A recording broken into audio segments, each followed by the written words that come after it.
Jamaah salat maghrib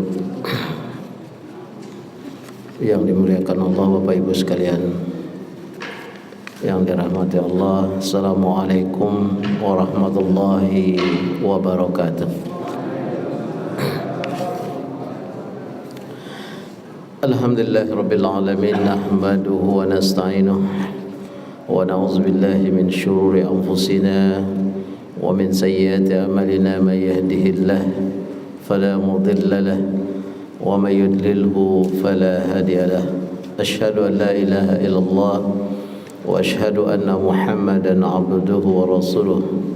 Allahumma salli ala sayyidina Muhammad wa ala ali sayyidina Muhammad. Allahumma salli wa sallim wa barik alaihi. Bapak Ibu sekalian jamaah yang dimuliakan Allah, segala puji bagi Allah yang telah melimpahkan rahmat dan hidayah kepada kita. Dan alhamdulillah, apa yang telah kita laksanakan dari kewajiban kita salat maghrib berjamaah di masjid ini, mudah-mudahan itu adalah merupakan bagian dari rasa syukur kita atas nikmat Allah yang telah diberikan kepada kita. Mudah-mudahan kita semua termasuk dalam golongan umat ataupun golongan hamba-hamba Allah yang bersyukur kepadanya, insyaallah. Kemudian salawat dan salam kepada junjungan Nabi Muhammad sallallahu alaihi wasallam.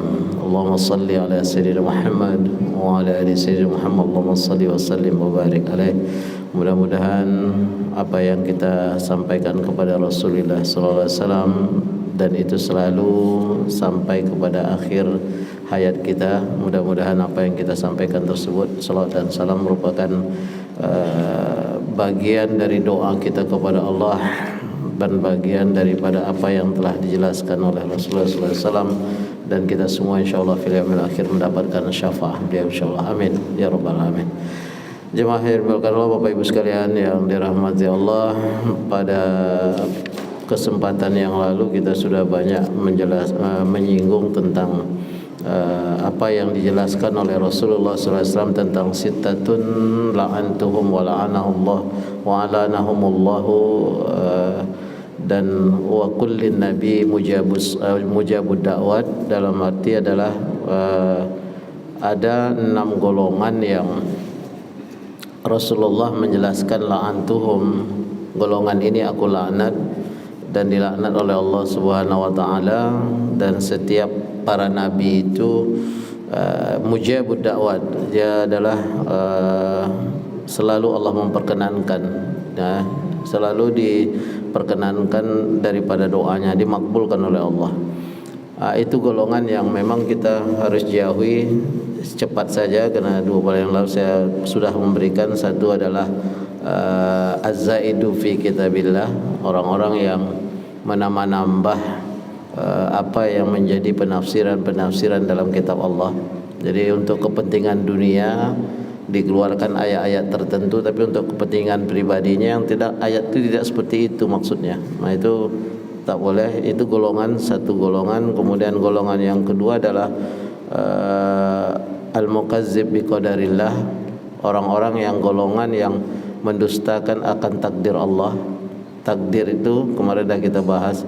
Kalau dah kita ditakdirkan menjadi laki-laki, jangan mau jadi perempuan. Jadi perempuan yang laki-laki, itu kan takdir. Kita ni bangsa Indonesia, nah kemudian Asia ini, Asia Tenggara ini, hidung ini udah seperti ini, jangan dirubah-rubah lagi.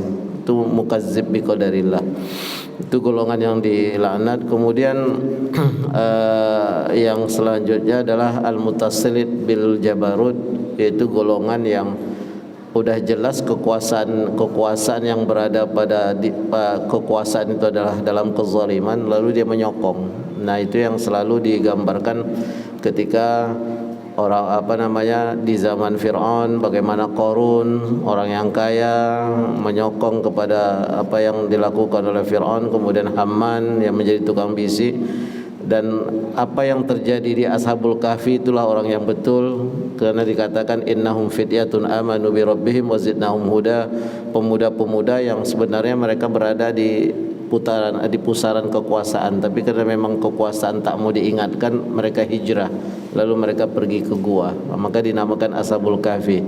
Amanu bi rabbihim, beriman pada Tuhan mereka atau Allah, kemudian Allah menambahkan kepadanya petunjuk. Kemudian adalah orang-orang yang menghalalkan yang diharamkan oleh Allah, kemudian mengharamkan yang dihalalkan oleh Allah, menghalalkan yang diharamkan oleh Allah, dan mengharamkan yang dihalalkan oleh Allah. Itu golongan yang dilaknat.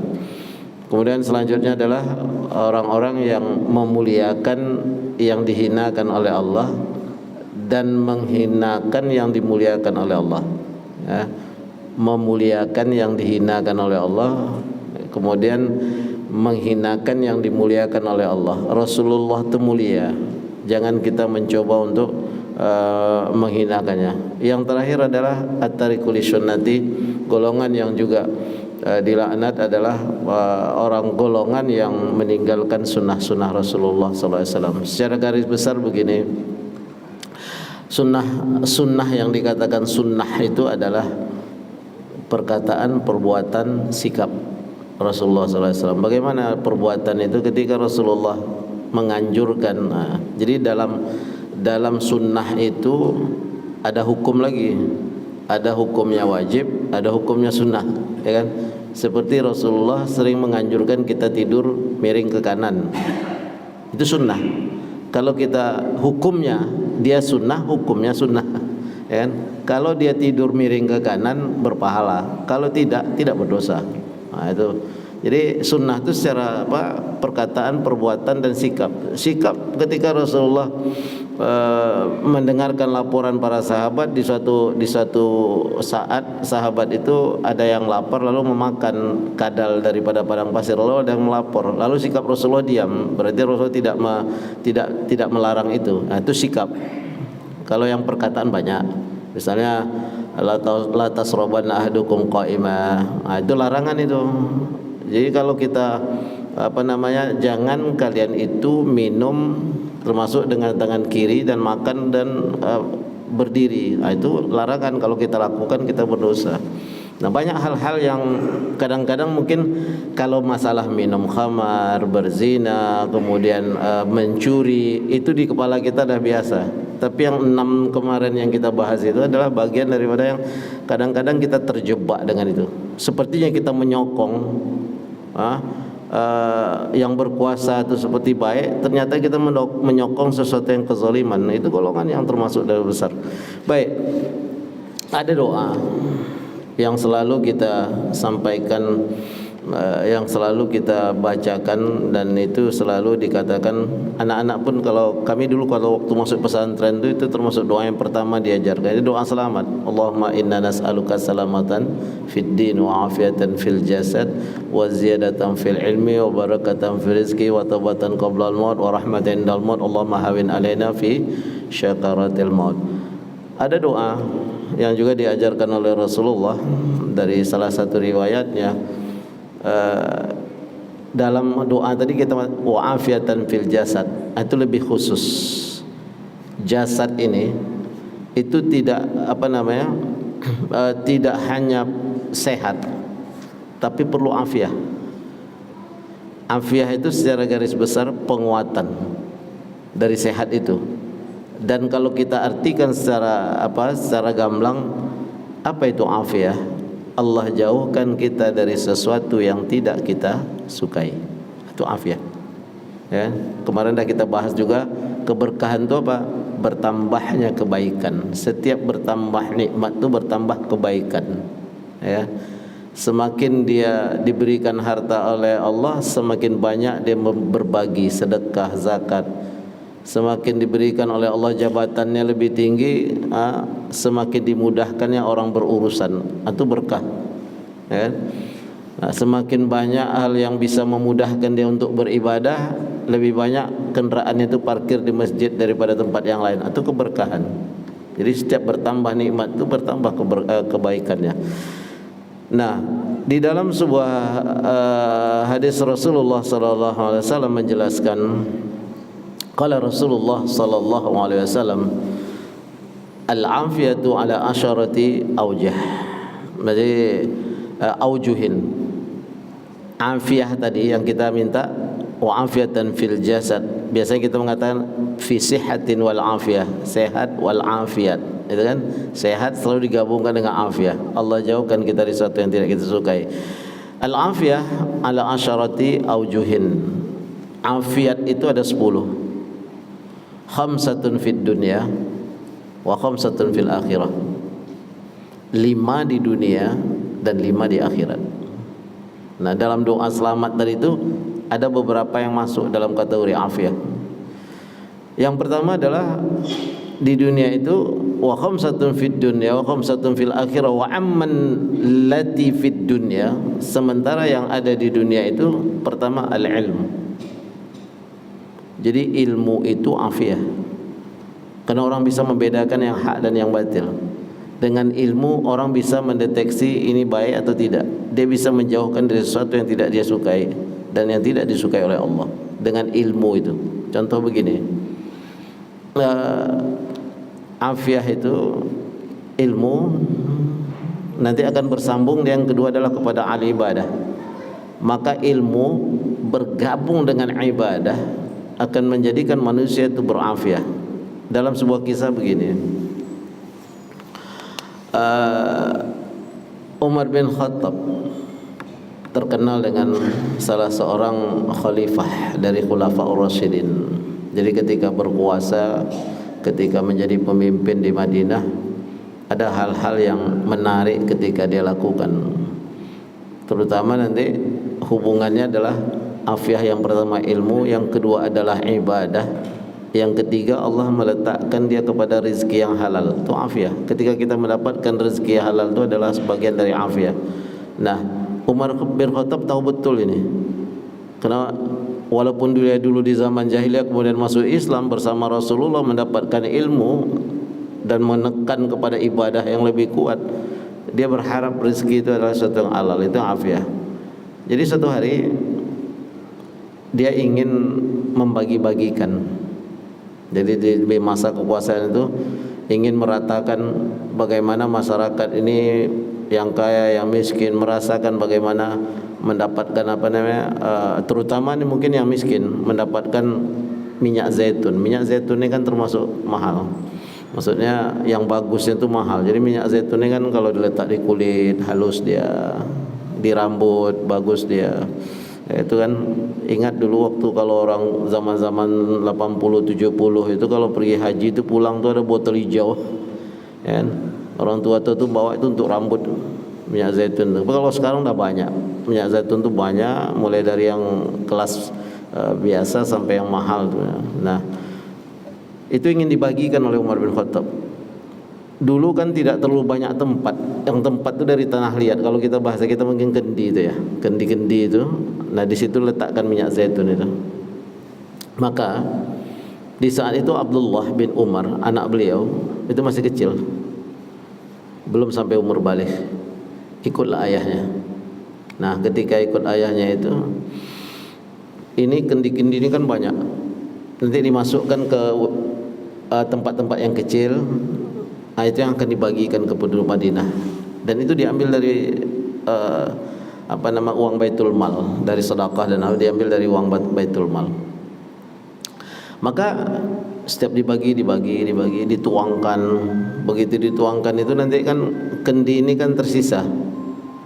Abdullah bin Umar yang kecil ini, yang belum sampai di akhir balik ini, kendi yang tadi sudah kosong tadi itu kan ada sisa-sisa minyak ini kan, minyak zaitun itu kan, sisa minyak zaitun itu diambil, dioleskan ke rambutnya. Setiap selesai itu diambil lagi, dioleskan ke rambutnya. Begitu selesai membagikan itu, Umar melihat anaknya, ya Abdullah, min aina laka? Kenapa engkau bisa gagah? Rambutmu itu kok bisa mengkilat? Apa kata Abdullah bin Umar? Ya, itu kan kendi-kendi yang sudah kosong ya, yang tadi itu kan masih ada sisa-sisa yang sudah kau tuang, yang sudah engkau tuangkan dengan apa namanya pekerja-pekerja itu, dan itu sudah ketika kalian membagi-bagikan itu aku mengambilnya. Lalu aku letakkan di rambutku, karena itu sesuatu yang baik. Apa kata Umar bin Khattab? Ya Abdullah, mari bersamaku.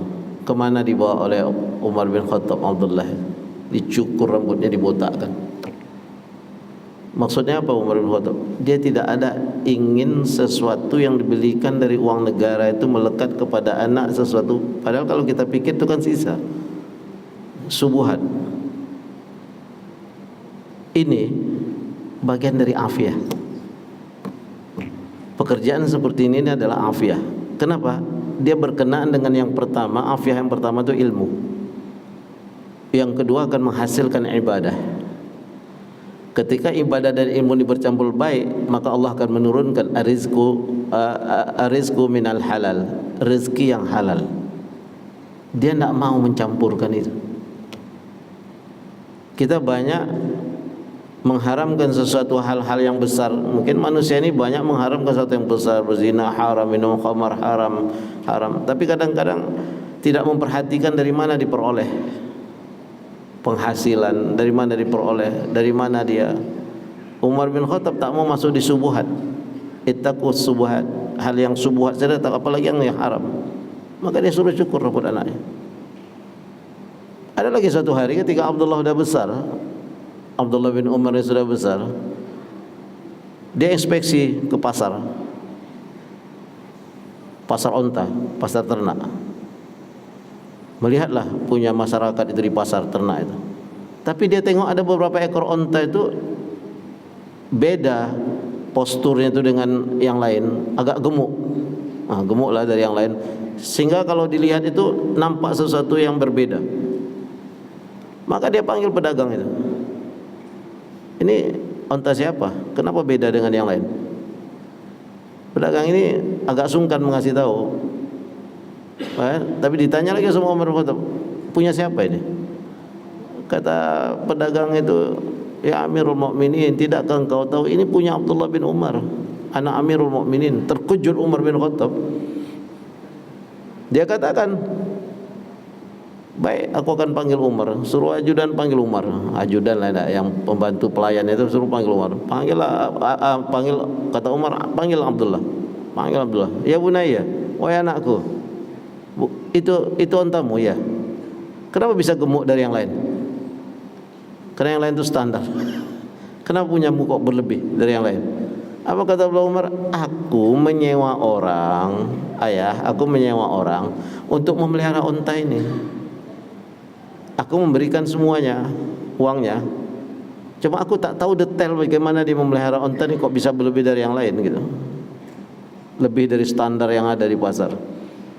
Akhirnya kata ayahnya, kata Umar bin Khattab, ya Abdullah, panggil itu yang memelihara ternakmu itu. Dipanggil. Akhirnya ditanya, bagaimana engkau bisa memelihara ini kok lebih dari yang lain? Ini kan pasar umum gitu ya, pasar ternak umum unta. Dia katakan, ya Amirul Mukminin, tempat aku memelihara unta ini bersebelahan dengan unta yang dipelihara oleh negara dari uang Baitul Mal. Terkadang unta-unta ini, beberapa unta ini menyeberang dari pagar yang dipagar oleh tempat memelihara Baitul Mal. Biasanya kan kalau yang dipelihara oleh, kalau zaman itu pelihara oleh Baitul Mal ini makannya lebih ini daripada yang dipelihara oleh rakyat sendiri gitu. Menyeberang dia dan makan situ. Dan orang-orang yang berada di pemeliharaan Baitul Mal ini agak sungkan untuk melarang unta ini, dianggap sebagai hayawan biasa, apalagi ini punya anaknya Amirul Mukminin gitu. Itu yang terjadi ya. Baik, kata Umar, panggil, dikatakan kepada ya Abdullah, itu unta setelah engkau jual kasih tahu sama aku. Kenapa ayah? Kalau unta itu telah terjual, ambil uangnya, masukkan ke Baitul Mal. Padahal kalau dalam bahasa kitanya, ambil harga jualan itu, ambil modalmu, sisanya masukkan Baitul Mal, kan masih bagus kan. Tapi kata Umar bin Khattab tidak. Ya Abdullah, nanti ontamu ku terjual, ambil harganya masukkan ke Baitul Mal. Semuanya disuruh masuk ke Baitul Mal. Begitulah Umar bin Khattab ini menjaga keluarganya dari hal-hal yang itu belum pada kategori haram, yang dianggap ini agak meragukan, suruh tinggalkan, balikkan itu kepada tempat. Ini afiah. Jadi susah adalah sesuatu yang menggabungkan antara afiatul ilmi wa afiatul ibadah. Allah mesti memberikan kita afiah dalam memberikan rezeki yang halal, dan itu bukan yang mudah bagi seseorang untuk bertahan kepada sesuatu itu mudah. Itulah tadi yang kita minta tuh afiah fid dunya wal akhirah. Makanya 5 di dunia itu ilmu, yang kedua adalah ibadah, yang ketiga adalah rizqul halal, yang keempat as-sabru 'alal masaqat. Jadi Allah ketika memberi ilmu mesti dipautkan dengan ibadah. Ketika ibadah dipautkan dengan mata pencariannya, kan? Karena itu yang halal itu akan berberkah dia akan menjadikan orang itu dekat kepada Allah. Lalu yang ketiga yang keempat adalah as-sabru 'ala syiddah atau 'alal masyaqqat. Kesabaran terhadap sesuatu kesulitan itu afiah. Makanya kalau ketika dibilang sabar, mesti sabru fa sabrul Ayyub. Sabar itu contoh ini Ayub, Nabi Ayub. Kenapa Nabi Ayub dijadikan contoh? Dah sampai kepada titik terakhir, istrinya itu sampai menjual rambutnya dalam kisah itu untuk membeli obat karena tidak ada lagi bekal. Apa kata Ayub? Aku tak mau makan. Dari mana engkau dapat ini? Kau berubah penampilannya. Aku tak makan. Tak makan obat itu bukan karena marah. Dia kata, aku tak akan mau makan obat yang kau beli itu. Kata istrinya, ya Ayub, engkau ini Rasul, engkau ini Nabi. Kalau engkau angkat tanganmu ini, kau tengadahkan wajahmu pada Allah, sembuh. Apa kata Nabi Ayub? Tidak. Malu mengangkat, meminta kesembuhan itu. Yang dipikirkan oleh Nabi Ayub apa? Belum tentu kesembuhanku itu membawa aku kepada kedekatan kepada Allah. Biarlah dalam keadaan sakit ini. Lalu diinikan oleh Al-Quran apa? Doa Nabi Ayub itu apa? Rabbi anni masaniyad-dur wa anta arhamur rahimin. Kalau doa kita kan biasa hari-hari apa kita baca? Allahumma rabban nas, ya Allah engkau Tuhan manusia. Izhabil ba'sa, jauhkan kepadaku al-ba'tha, mudarat. Isfi innaka syafi la shifa illa shifa'uka shifa'an la yughadiru saqaman, sembuhkan aku. Atau isfihi kepada orang, sesungguhnya engkau adalah Maha Penyembuh, tak ada kesembuhan kecuali dari sisimu, kesembuhan yang tidak didatangi oleh penyakit. Itu yang dibacakan. Tapi Nabi Ayub tak ada satupun kata-kata yang mengingatkan kepada kesembuhan. Rabbi anni masaniyad-dur, ya Allah aku ditimpa oleh kemudaratan. Wa anta arhamur rahimin, engkau Maha Pengasih dari yang kasih. Maka kita juga disunahkan mengucapkan ketika berdoa tuh, ya arhamar rahimin irhamna. Karena itu permintaan yang dalam kepada keyakinan yang dalam. Kalau yang tadi dalam tatanan fikih isfi, minta kesembuhan kan, tapi Nabi Ayub tidak. Maka dia dikatakan as-sabru fa sabru sabru Ayub. Maka sabar alal masyaqqat itu afiah. Orang yang bisa sabar kepada yang masyaqqah itu adalah afiah. Ada lagi kalimat, cuma kita kadang-kadang kita sayangkan sekarang ada kaji-kaji yang mengatakan sampai bersumpah dia tidak ada bacaan Fatihah itu setelah solat. Misalnya kalau kita berdoa tadi bersama itu kan kita urut tuh istighfar, la ilaha illallah wa la syarikalah, Allahumma ajirna minan nar, ya kan? Kemudian kan Allahumma antas salam, kemudian baca Fatihah kan? Kemudian kita membaca ayat kursi. Itu ada beberapa keterangan sekarang yang kadang-kadang santer di di YouTube, di TikTok, sampai bersumpah tidak ada bacaan itu. Padahal Ilmu ini banyak, luas. Pengetahuan kita ini sedikit. Ilmu yang ada pada kita itu sedikit. Allah juga menyatakan wa ma utitu minal ilmi illa qalila. Sebelum itu ayatnya apa? Yas'alunaka 'anir ruh. Qul ruh min amri rabbik. Mereka bertanya kepadamu tentang ruh. Ruh itu urusan Allah. Tidak ada yang bisa mendeteksinya.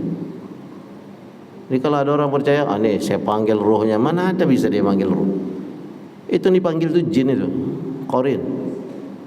Ruhnya min Allah saja di Al-Quran mengatakan, yas'alunaka 'anir ruh, qul ruh min amri rabbik.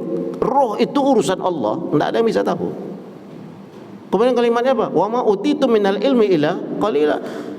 Tidak ada yang aku berikan kepada kalian ilmu itu kecuali sedikit. Sama dengan orang hari ini kadang-kadang terlalu berani mereka rekayasa, mereka menghitung-hitung hari kiamat. Tidak ada yang tahu tentang hari kiamat itu, tidak ada yang tahu. Hadisnya sahih riwayat Muslim. Jibril datang. Ja'a Jibril ya Rasulullah sallallahu alaihi wasallam. Dikatakan datang malaikat Jibril kepada Rasulullah sallallahu alaihi wasallam lalu mengatakan, "Mata sa'ah?" Kapan hari kiamat ya Rasulullah? Apa kata Rasulullah jawabannya? Laisal mas'ul a'lamu minas sa'il. Yang ditanya aku ini tidak lebih tahu daripada yang bertanya. Ada kajian-kajian sekarang mereka hari kiamat ini sekian dihitung. Itu cuma kabar-kabar saja. Terangkan saja apa yang diterangkan oleh Rasulullah, jangan ditambah-tambah. Ingat enggak ketika Rasulullah Mi'raj lalu bertemu seorang nenek-nenek yang sudah tua membungkuk pakai tongkat. Ditanya Jibril itu apa? Dikatakan itulah umur dunia. Bayangkan 1446 tahun yang lalu, bahkan lebih. Itu dunia itu seperti sudah dimisalkan seperti nenek-nenek yang bungkuk yang memakai tongkat. Kalau hari ini seperti apa? Tapi kan waktu di sisi Allah itu kan tidak waktu di sisi manusia. Al-yawm indallah, satu hari di sisi Allah itu apa? Ka'alfi sana. Sama dengan 1000 tahun di sisi kita. Ada kita yang berumur 1000? Enggak ada. Nabi yang paling tinggi itu umurnya 950 tahun itu Nabi Nuh. Enggak ada lagi. Makanya jangan, kalau ilmu itu tak ada, jangan direka-reka. Maksudnya sesuatu yang ghaibiyat, ruh, kejadian as-sa'ah hari kiamat itu nggak bisa direka otak. Sama kita dengan berpikir, kemudian kita ingin menerangkan bagaimana keadaan di surga itu hanya kita harus memakai hadis-hadis saja lagi. Tak bisa kita mereka-rekanya, karena dia tak akan termakan dengan otak ini. Maka dikatakan mala ainun ra'at wala uzunun sami'at wala khatara bi balik. Sesuatu yang disifatkan di akhirat, neraka ataupun surga itu yang tak pernah dilihat oleh mata, tak pernah terdengar di telinga, wa ma khatara bi balik. Tak ada yang terdetik di hatimu tentang akhirat itu. Karena itu ilmu Allah. Maka sangat miris orang kalau ketika menerangkan tentang hal-hal yang ghaibiyat ini tanpa ada dalil tentang ayat itu. Itu yang paling bahaya itu di situ. Makanya itu bahaya sekali. Maka kita minta tuh afiah. Ya kan? Allahumma inni as'alukal afwa wal afiyah. Al-afwa pengampunan Allah, pemaafan Allah. Al-afiyah itulah afiyah tadi. Nah, ada dalam artinya adalah disebut dengan yang di dunia itu diberikan ilmu, kemudian ibadah, kemudian rezeki yang halal, kemudian sabru ala syiddah. Fasabru Ayub. Nah, sabar ini apalagi yang kelima? Asyukru ala ni'am. Bersyukur, kita ini selalu bersyukur dengan nikmat-nikmat yang telah diberikan oleh Allah. Itu namanya afiyah. Afiyah yang telah diberikan Allah itu orang yang bersyukur. Maka Allah menjelaskan qalilan min ibadiyas saqur qalilan ma tashkurun. Ya kan? Sedikit sekali dari hamba-hambaku yang syakur itu, yang betul-betul bersyukur, sedikit. Makanya kalau di dalam surat Zukhruf itu dijelaskan juga tentang orang-orang kafir yang berkumpul menyatu tapi mengingkari nikmat Allah. dia caci Allah. Dia caci Allah, dia minta, dia tantang Allah. Banyak hal-hal kejadian sudah banyak tu kita tengok dia apa itu. Orang-orang yang menantang Allah itu termasuk Fir'aun, Qarun, Haman, penantang-penantang Allah, ya kan? Jadi itu penantang-penantang Allah sudah lama sudah habis. Jadi intinya adalah apa? Kapan orang itu diberikan afiah? Asyukru ala ni'am. Dia sabar kepada yang diberikan oleh Allah, dia bersyukur atas ni'am. Makanya tadi balik kepada hal tadi tentang Al-Fatihah tadi, ya kan? Ada 2 surat yang dijelaskan dari hadis Muslim ketika Jibril duduk bersama Rasulullah mendengarkan suara gemuruh di langit. Lalu Jibril mengatakan, ya Rasulullah, tahukah engkau apa yang terjadi? Allah membuka pintu langit dan belum pernah terbuka pintu langit itu kecuali hari ini. Kemudian dikatakan oleh Jibril ketika itu malaikat turun. Malaikat turun ketika dibuka pintu langit itu. Lalu kalimat itu diperintahkan Allah kepada Jibril, ubasyiruk, aku menyampaikan berita gembira kepada engkau ya Nabi, ya Muhammad, yang ini belum pernah diberikan kepada Nabi sebelummu. Ada 2, ubasyiru binurain, aku memberikan berita gembira tentang 2 cahaya yang belum pernah diberikan kepada Nabi sebelum kamu. Apa itu? Fatihatul Kitab wa khatimu suratul Baqarah. Apa itu maksudnya? Al-Fatihah dan penutup daripada surat Al-Baqarah. Kalau di situ 2 surat yang terakhir 285 286. Amanar Rasul bima uzila ilahi min rabbi wal mu'minun kullun amana billahi wa malaikati wa kutubi wa rusuli la nufarriqu baina ahadi minan nabiyyin wal mu'minun kullun amana billahi wa malaikati wa kutubi wa rusulihi la nufarriqu baina ahadin min rusulihi wa qalu sami'na wa ata'na ghufranaka rabbana wa ilaikal masir. Lalu apa? La yukallifullahu nafsan illa wus'aha. Tidaklah seseorang membaca 2 ayat ini kecuali Allah kuatkan dia untuk mendapatkan afiah dan kebaikan. Itu dia. Jadi itu dia. Siapa dilarang? Bahkan kalau dalam hadis yang lain, kalau engkau bertakziah ke mayat, begitu engkau melihat mayat itu, sebenarnya hadis ini dikhususkan ketika kita berada di kuburan, dari keluarga terdekat mayat itu jangan pergi dulu bersama orang yang sudah menguburkan. Berhenti dulu di depan kubur mereka itu. Di bagian kepala itu bacakan Fatihah, di bagian kaki itu dibacakan 2 ayat terakhir Al-Baqarah. Itu hadis sahih. Ya. Ini tidaklah dibaca 2 ayat yang terakhir ini. Kita kalau takhtim kan kita tambah 1 lagi 284 kan. Lillahi ma fis samawati wa ma fil ardi wa in tubdu ma fi anfusikum aw tukhfu yuhasibkum bihi la yasa wa yu'azibu ma yasa wallahu ala kulli syai'in qadir. Ini artinya banyak. Yang tadi la yukallifullahu nafsan illa wus'aha itu penguatan kepada diri kita bahwa meyakinkan ke dalam surat An-Nisa ayat 79, wa ma asabaka min hasanatin faminallah wa ma asabaka min sayyi'atin famin nafsik. Maksudnya tidak ada ketentuan Allah itu kepada makhluk terutama manusia yang diturunkan oleh Allah berupa takdirnya yang tidak baik. Semua yang diturunkan Allah itu baik. Tinggal kita. Maksudnya apa? Manusia menerima takdir yang diturunkan oleh Allah itu kepada hidupnya itu, dia menerimanya dengan akal yang di kepala atau akal yang di hati. Itu nanti beda. Ya. Sampai kematian pun yang diturunkan oleh Allah di tengah keluarga kita itu semuanya baik. Makanya ucapannya tidak ada mengumpat pada Allah, innalillahi wa inna ilaihi rajiun. Sebenarnya pun kita dapat jabatan pun innalillahi wa inna ilaihi rajiun. Karena semuanya adalah punyaan Allah. Bukan hanya sekedar alhamdulillah lalu berjoget-joget dengan jabatan yang baru itu, tidak. Karena semuanya dari Allah, akan kembali kepada Allah. Jadi bagaimana manusia itu menatap, menerima itu keputusan Allah itu.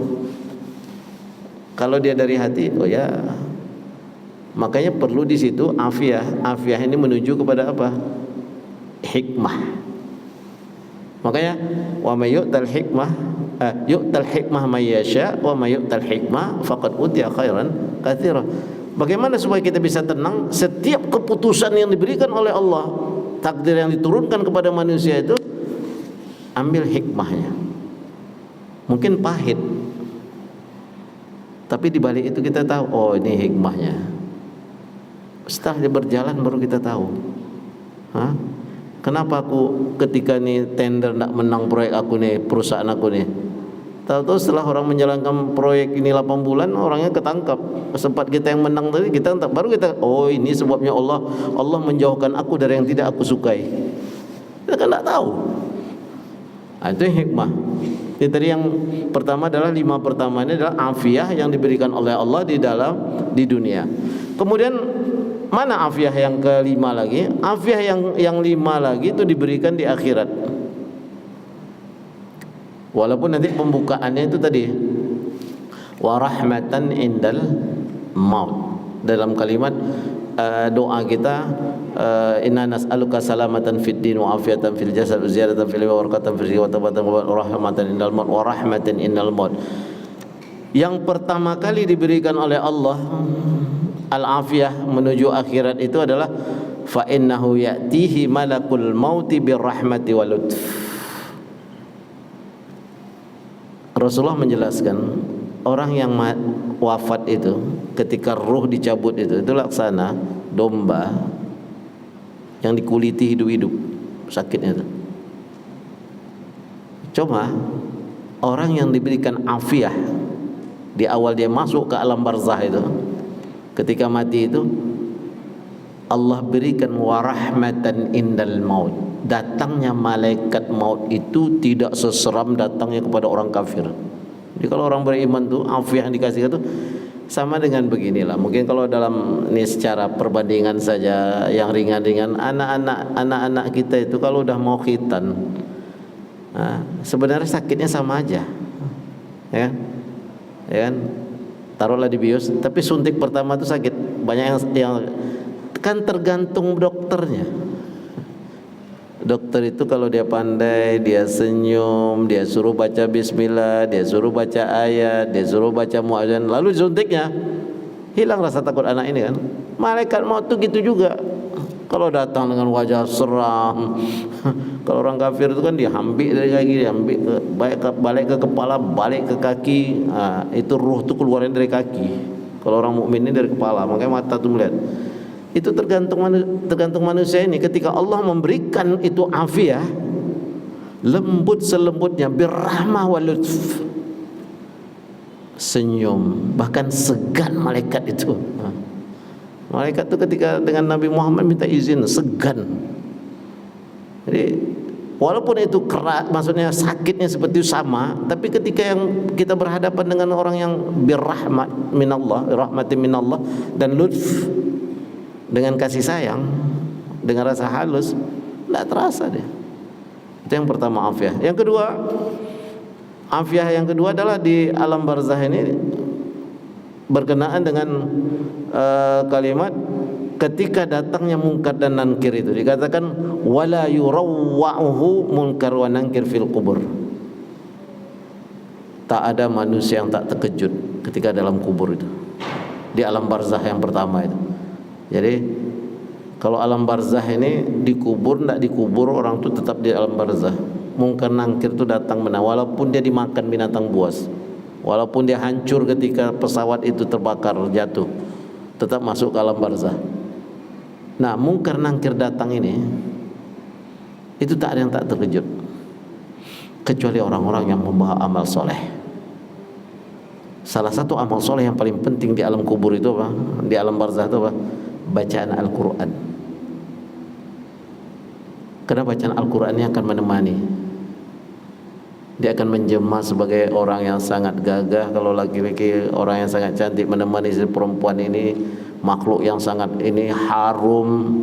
Sebelum datangnya munkar nangkir mereka sudah berada pada kita. Dan ini yang menjaga.